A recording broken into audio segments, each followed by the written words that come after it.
Well, good afternoon, everyone, and welcome to Art Forum. If you haven't met me before, my name's David Sequeira, and I'm the director of the Margaret Lawrence Gallery, and it really is my pleasure to welcome you here today. And before I introduce our guest speaker, I want to take a moment for all of us to acknowledge the traditional custodians of the land on which we're situated right now. For me, it's Bunurong and Wurundjeri country. And I'd like to acknowledge both Bunurong and Wurundjeri. They're the traditional custodians of the land on which the South Bank campus and the Parkville campus are located. And to acknowledge that long before the Victorian College of the Arts, or indeed the University of Melbourne existed, that there were people who made art, that practiced song and dance, that shared stories, practiced healing on this land a long time before we were even considered. And it's with great pleasure that I acknowledge their elders, past, present, and emerging. Our guest speaker, Megan Cope, is a Quandamooka artist and curator. Her site-specific sculptural installations, videos, paintings, and public art investigate issues relating to identity, the environment, and mapping practices. Her recent projects consider how colonisation has reshaped the Australian landscape. Most recently, Megan's work was featured in the exhibition, The Image is Not Nothing, Concrete Archives, that was shown at the Margaret Lawrence Gallery earlier this year and at ACE Open in Adelaide. Other recent projects include the NGV Triennial 2020, the Adelaide Biennial of Australian Art 2020, the National 2017, and Defying Empire, the third National Indigenous Art Triennial in 2017, and many, many more. Between 2017 and 2019, Megan was the official Australian war artist conducting research in the Middle East, the Australian War Memorial, and the National Archives of Australia. Megan is a member of the Aboriginal art collective proppaNOW. Wherever you are, please make Megan Cope very, very welcome. Over to you, Megan. Thank you very much, David. Thank you for having me. I'm a Quandamooka woman from North Stradbroke Island. I'll talk through, I'll show you where that is. But I too also just want to pay my respects to our elders past, our ancestors. I think a lot about our resilience and what we've survived. And I'm very motivated as an artist to remember that and take that with us to the future. I'm coming to you from beautiful Bundjalung country, which is in the far north coast of New South Wales. I relocated here as a result of the 2020 pandemic. I was already at home with my family for some family business, and I ended up just not coming back to Melbourne until we were, of course, allowed to. By then, I had set up a new life here on Bundjalung country, and you know, it's been wonderful so far. I'm going to share my screen with you now and talk through some artwork. Hopefully everybody can see that. So Minjerribah means place of mosquitoes. It's the second largest sand island in the world, and it's one of the islands within our Quandamooka country. We are Nunakul, Gurrumpul and Nugi peoples. So there's 3 tribes and many families connected to those tribes. I grew up with my Aboriginal father. My mum is not Aboriginal, and this informed me of my identity and how I view the world. That came through my father and my grandmother and our amazing community on Stradbroke Island, North Stradbroke Island. Back when I was, growing up, You know, when you're proud of who you are and you love your family, and you're open about that in a racist nation like Australia, you know, you get kind of challenged a lot. And, you know, growing up, I was very frustrated about the view of our people, and lack of education and awareness about our amazing history, about our beautiful country. And yeah, I was very compelled to become an artist. I guess it was sort of the best way for me to challenge that, and the safest way for me to challenge that. Given that my father was a labourer and we were always moving around for work, this kind of from a very young age showed me that everywhere we went in Australia was Aboriginal land. And you know, we often met with and camped with other blackfellas too. So, you know, that gave me a very strong sense of identity and belonging when it comes to being Aboriginal.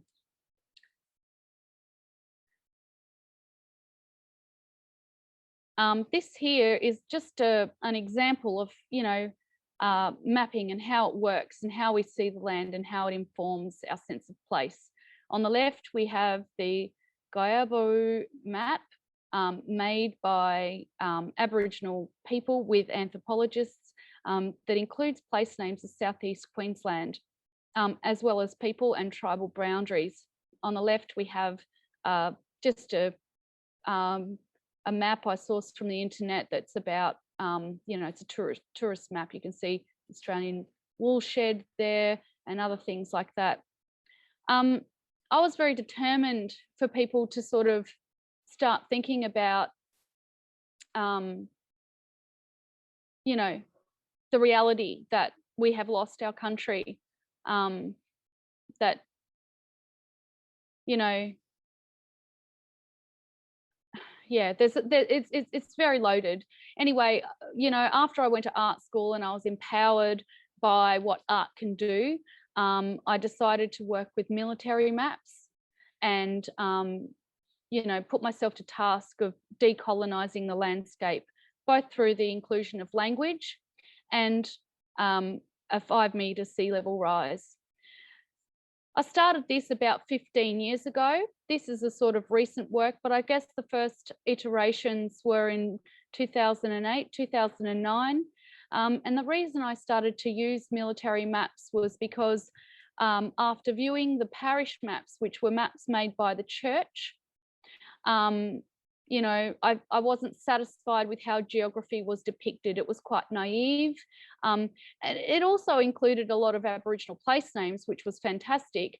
But once I compared and contrasted those to the military maps, you know, Australia had changed significantly coming into the 1900s. So what I saw in those maps was a much more accurate depiction of the geography, and also there was a great loss of Aboriginal place names in the military maps.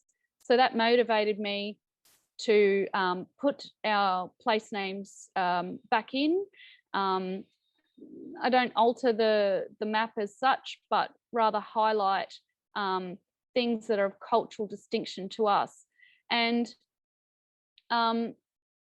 I also wanted to do a 5 metre sea level rise because I wanted to sort of demonstrate the complexity of our relationships and understanding and remembering of time, our relationship with time. We have stories on in our community about the time before the sea is where it is now.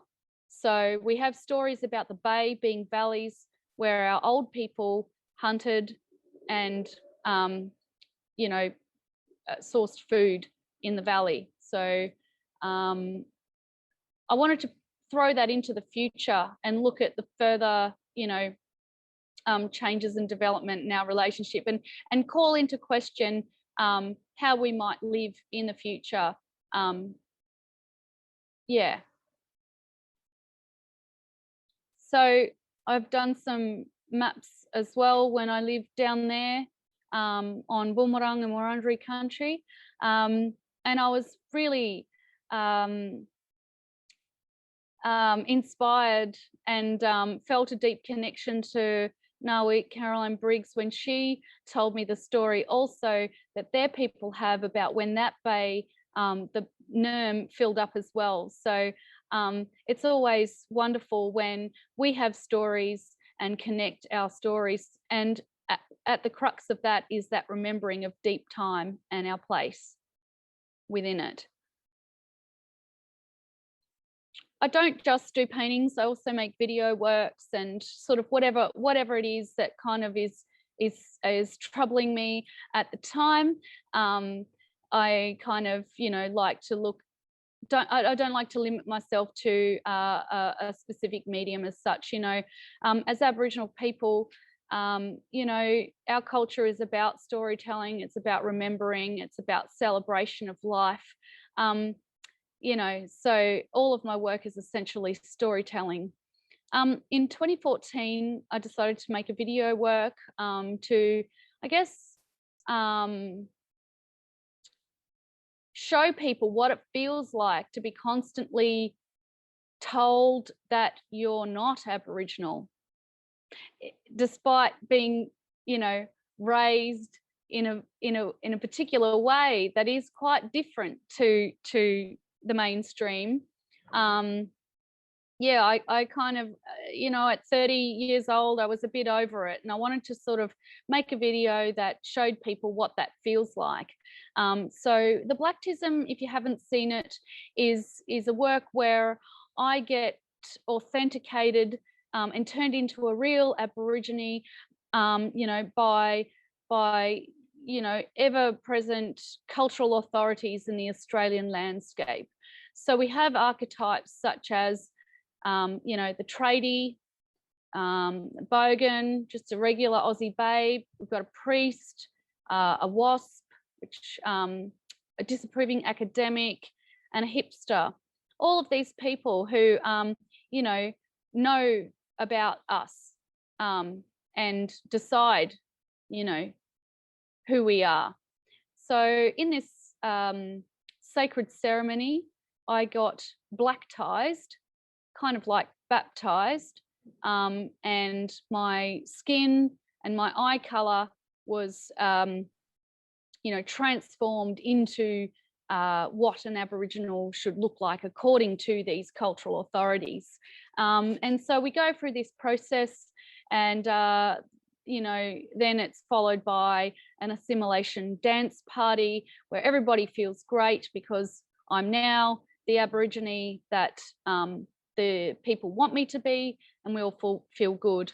Following that, I'm left alone, and I'm sort of looking at my reflection, and I take off the makeup, and you know, it's, yeah, because at the end of the day, it's really not about what other people think.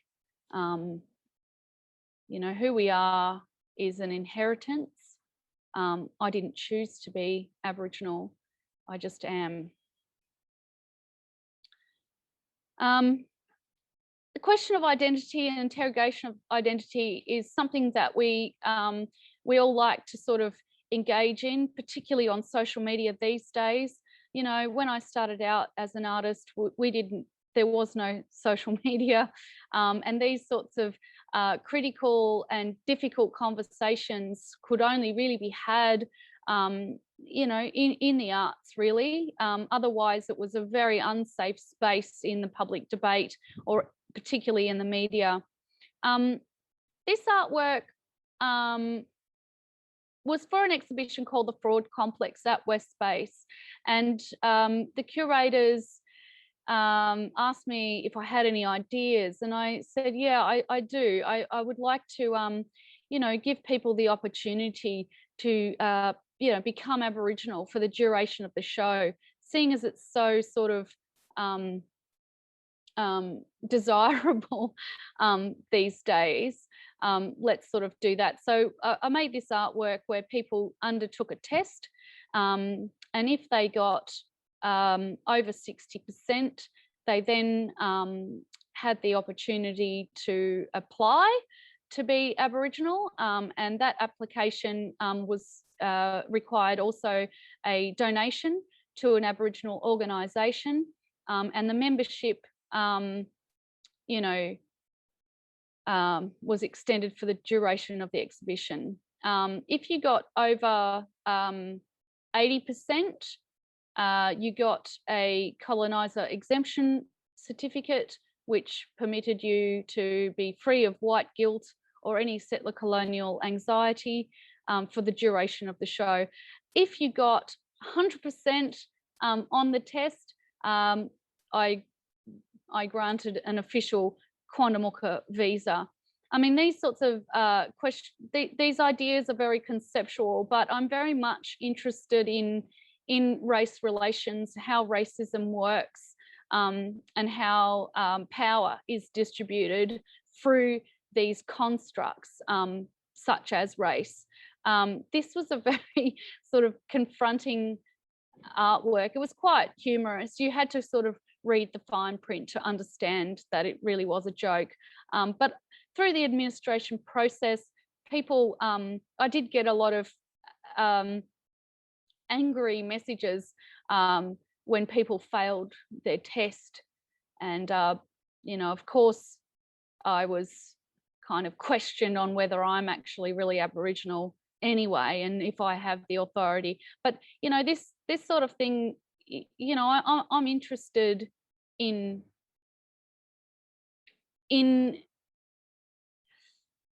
yeah, I guess I'm interested in why we have a problem with Aboriginal people in this country. You know, that's sort of, yeah, I'm really interested in doing art that challenges all of that. These artworks are kind of the first imaginings of my mapping practice in the public space and at a really large scale. And you know, I sort of have to kind of make it clear that, you know, when I was doing these works years ago, they were quite challenging for people. We hadn't really had conversations about like place names in addresses, and you know, even the practice of acknowledgement to country was something that there was met with a lot of resistance. So, you know, these mapping works were quite ambitious, I guess, but I was committed to that ambition because I really do think that we benefit a lot from understanding the impact of colonisation. And when we do that, we open up and we make space for, you know, our communities and our knowledge and our worldviews, which are centred around looking after country, looking after each other. They're quite egalitarian. And I think that we have a lot to gain from including Aboriginal people in society. This work I did when I went to Paris. After going to Paris, it was a wonderful opportunity to go there and learn about the Bourdain voyages. I was very excited because the opportunity itself kind of was challenging, you know, Australia and its foundations. A lot of people don't know that the French actually came to Australia before the British. So yeah, I was really excited. We went to Paris, and after 3 weeks, you know, I kind of did get bored. And we were on our way to the National Archives one day, and I said, look, you know what, I just don't think I can take another Napoleonic day. I actually want to talk about the Black Napoleon. And the curator almost fell over and said, what do you mean, the Black Napoleon? And I said, well, you know, we've got a story about Ulipi, a warrior who fought the British forces And through that was dubbed the Black Napoleon. And, you know, she was quite suspicious, as if I might have not been telling the truth about an ancestor, and said, is there evidence of this? And I said, of course there is. So dug up the archives, got all of the evidence together and made a body of work which put this sort of story, you know, into the public space, I guess. The story is fascinating and hilarious. Ullupi stole an axe from one of the British settlements that the military had set up on our country, and the soldiers ended up capturing him, and they thought they'd teach him a lesson, and they decided to incarcerate him on an island on our country called Nagoon. And in the top of this slide, you'll see that there's a little island there on the left-hand side, and on the right-hand side is the mainland, and that's mainland Manduraba. Anyway, so they incarcerated Ullupi on Nagoon, but his incarceration only lasted about 3 days, or as long as it took him to actually, you know, build a canoe. He got the bark off a tree, and made a canoe and went back home.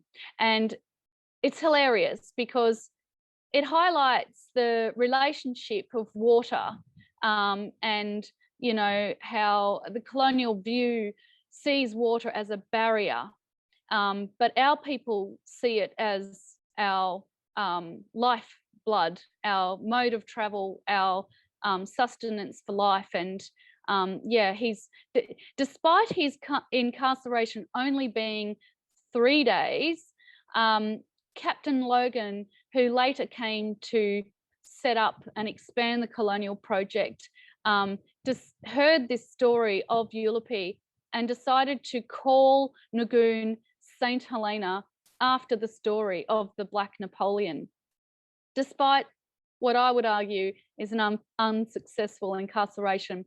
It later did become one of the most feared prison islands for British convicts, second to Sarah Island in Tasmania, and only 3 attempts to escape were made, of which none of those escapees were ever found. So unfortunately, they didn't have sophisticated watercraft, or they didn't build it. They didn't learn how to make bark canoes from our mob. There's some public art here, again, mapping practice into the public space. This work I made in collaboration with elders at James Cook University.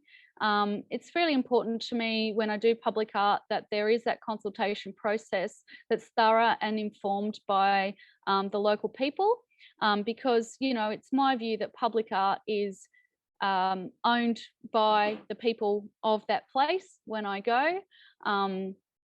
So that's how I kind of approach all of these sorts of projects in the public space.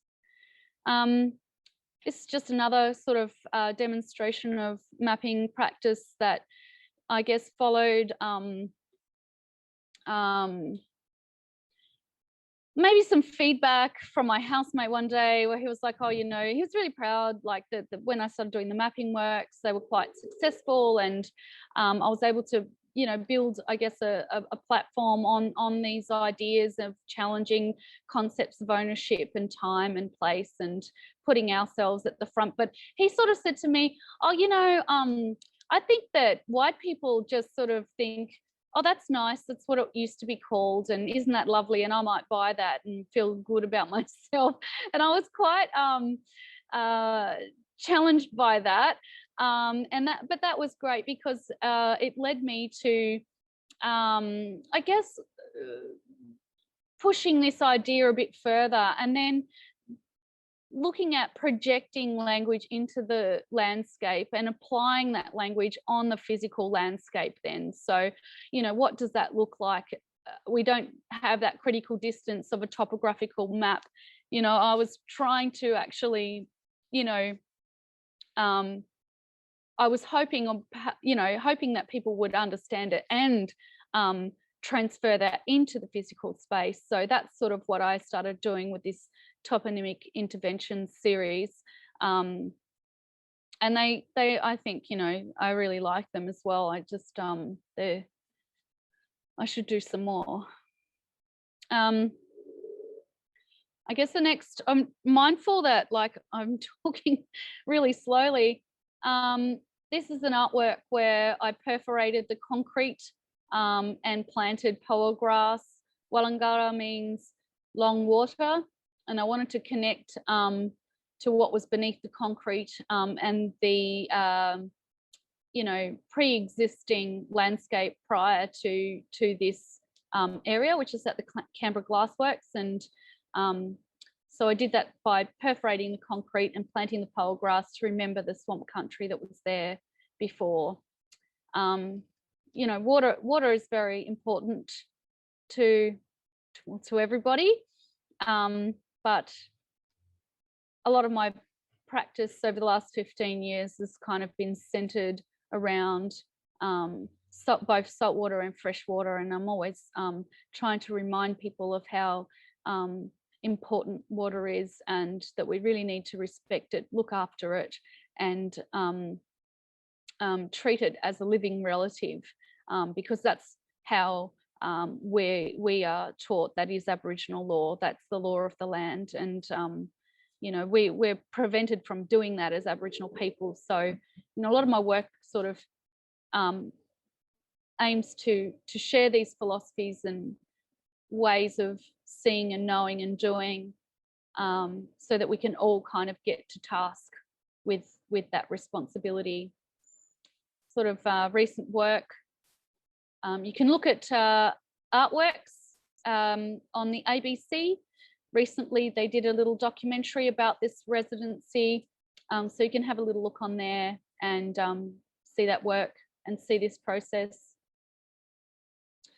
I cast 300 dugong bones out of TV glass.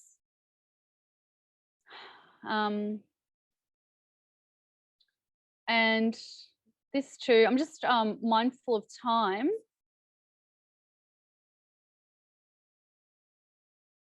I also feel like people probably really are familiar with this work that I've been doing about middens, so maybe I don't need to go into it too much. One really amazing thing that happened recently was I got to collaborate with the Sydney Theatre Company and Shari Sebens, and she was really keen to, you know, look at the power of visual arts and installation and bring that into the theatre. And I saw the show. It was really, really beautiful. They were very inspired by these middens, and actually, you know, the performance of Elaine Crombie really kind of brought it to life, like what these cultural sites mean to us. Yeah, and yeah, how they function to us, even though they're largely desecrated now. Also a member of proppaNOW. Here is a beautiful photo of us last year. We have lost one of our members, Laurie Nielsen, but he's here standing in the sculpture in front of Tony Albert. You can also look at this exhibition as well.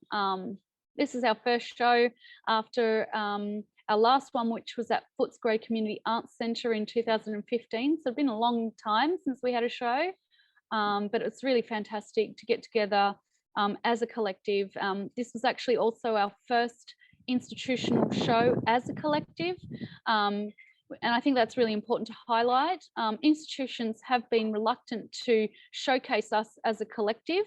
And I think that speaks volumes to how, you know, again, how power works, and the perceived threat of what a group of Aboriginal people working together might be to the institution. It's quite crazy, but maybe there's a simple reason why we haven't been included as a collective in a major institutional show. But I do suspect that people have been terrified of us for, I don't know, whatever reason. This is an artwork I made for it. I wanted to critique, I guess, you know, social media and how it works, in my view. I called it bated breath.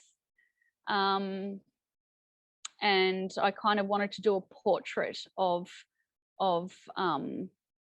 the internet through this big bait ball that is kind of spiraling downwards towards a mirrored target, and then kind of stemming out of a trap, which for me is kind of like the Murdoch press, and that all of these sorts of conversations that we're having, whilst we might feel like we have autonomy, they're very much kind of, for me, they're very dangerous spaces.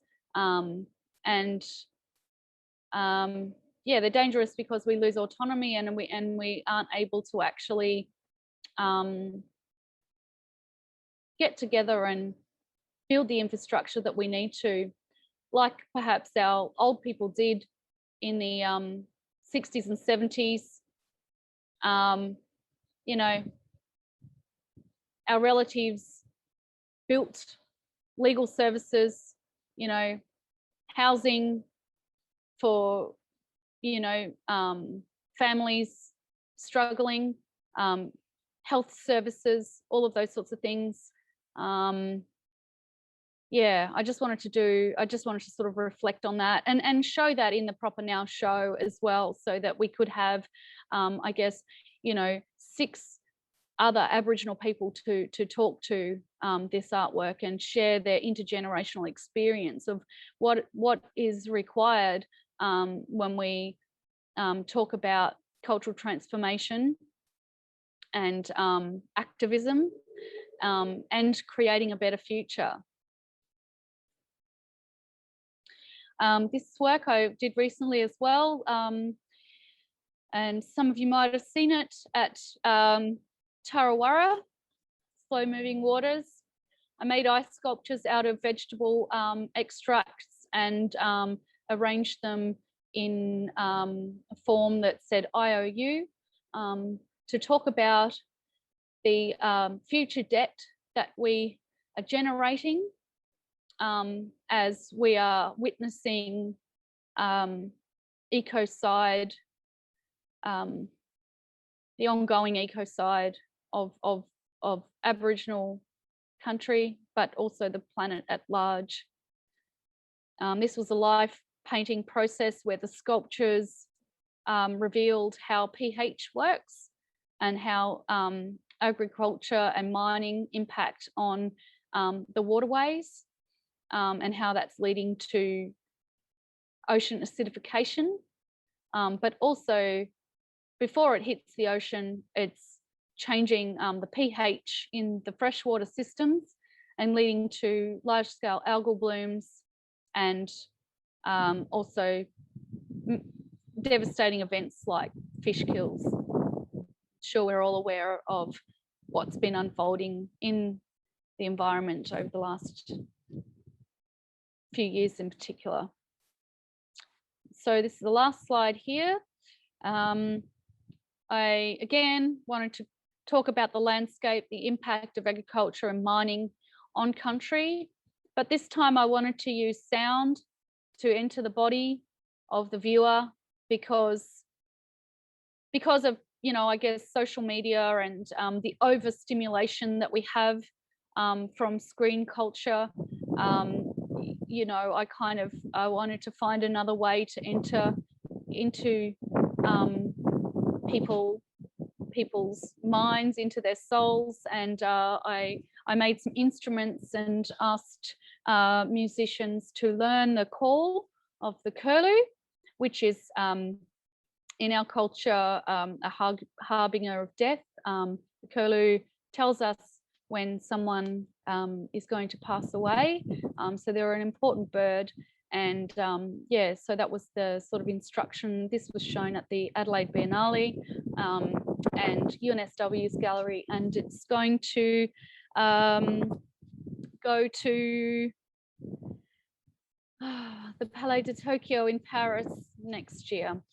Okay, so I better, I'm just mindful I'm only leaving a few minutes for questions, so I'll just wrap up now. You're fine. Thank you so much, Megan. That was so great of you to take us through so many works. And there are a couple of questions that have come through. One of them refers to a term that you used quite early on in the talk, and that is a remembering of deep time. And I wonder if you could explain a little bit more about the notion of remembering deep time and what deep time is. Yeah, so I think the first thing you've got to do is free yourself from the Gregorian calendar. And so, you know, in order to know and feel deep time, you have to, eliminate or unlearn a lot of the colonial structures that we are governed by daily. And a good way to do this is to look at the environment and listen to it. It's hard to articulate this, and I think that there are elders and experts that are much sort of better at instructing that. But deep time, I guess, is the time outside of colonialism in the first instance, and connects to how the earth was created, how the rivers were created, and yeah, and then you where you are in the world changes a lot. Thanks. And I wonder if you could talk a little bit more about, well, you don't have to talk about proppaNOW, but I'm interested in why, like, what is it about a collective that's important for you and your practice? Like, what is it about a group of people? Well, I think, you know, the most important thing is that, you know, as Indigenous people, as Aboriginal people, we are, we're very family-oriented people, and so, you know, elders are important, children are important, and we need each other for, you know, I don't know how to say this, like, to give us a meaningful existence, and that's what gives us purpose and meaning, is each other. And so, yeah, I think that taking that into a professional art kind of environment is really empowering. You know, proppaNOW feel like a family, but it's a family that's committed to challenging prescribed notions of Aboriginal art and Aboriginal culture. We want to be, you know, self-determined Aboriginal people. We want to be free to talk about who we are on our own terms, and so we do that through art. And as a collective, we have each other's backs, and we also have a connection because of the intergenerational nature of the group. We've got members who are in their 60s, and we've got members who are in their 30s, and members in between. You know, we have this amazing living archive and resource, you know, for each other. I actually, I really recommend working in collectives. It's like family. I guess collectives don't work if you kind of are there to be in competition with each other, but rather to support each other. The collectives been alive for about 17, 18 years now. The last question is really about something that you said in relation to the public art that you make, and about the sort of relationship that you develop with elders in, you know, because like for me to listen, there's part of it is about permission, but I'm sure there's that's a crazy word in some ways, because it just simplifies so many things. And I just wonder if you could share a little bit about your interaction with elders that are not necessarily related to the country that you're from, you know, the Quandamooka.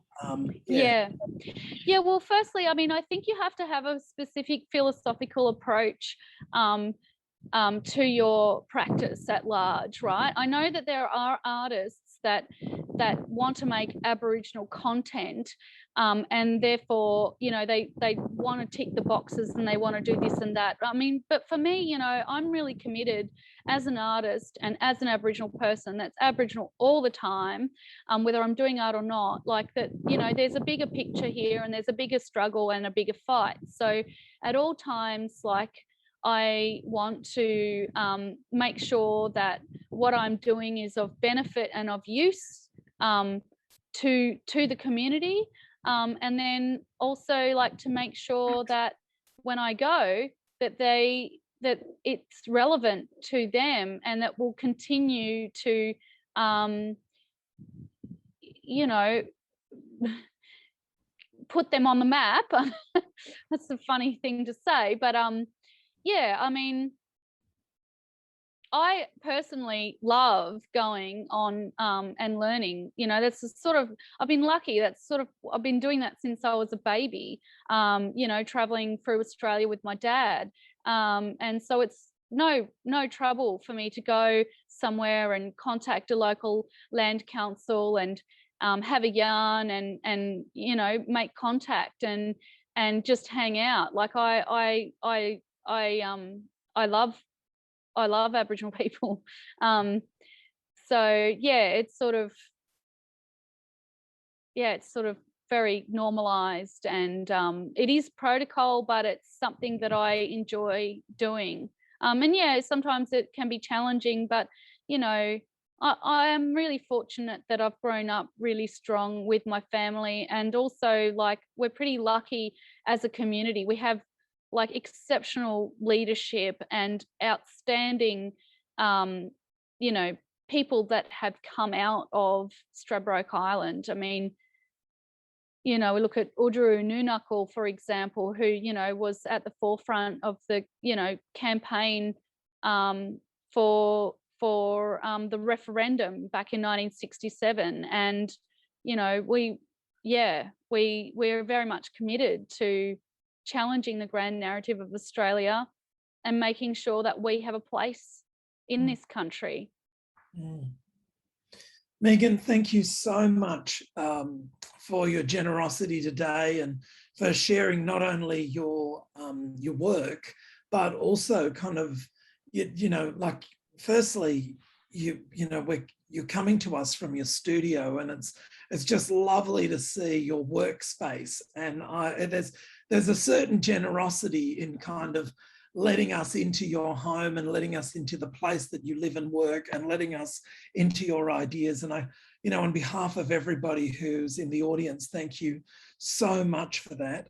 To the audience, thank you so much for joining us today. Again, we don't take it lightly that you share Art Forum with us, and we look forward to seeing you next Thursday. So thanks everyone. Thank you again, Megan, and goodbye to everyone. Cheers.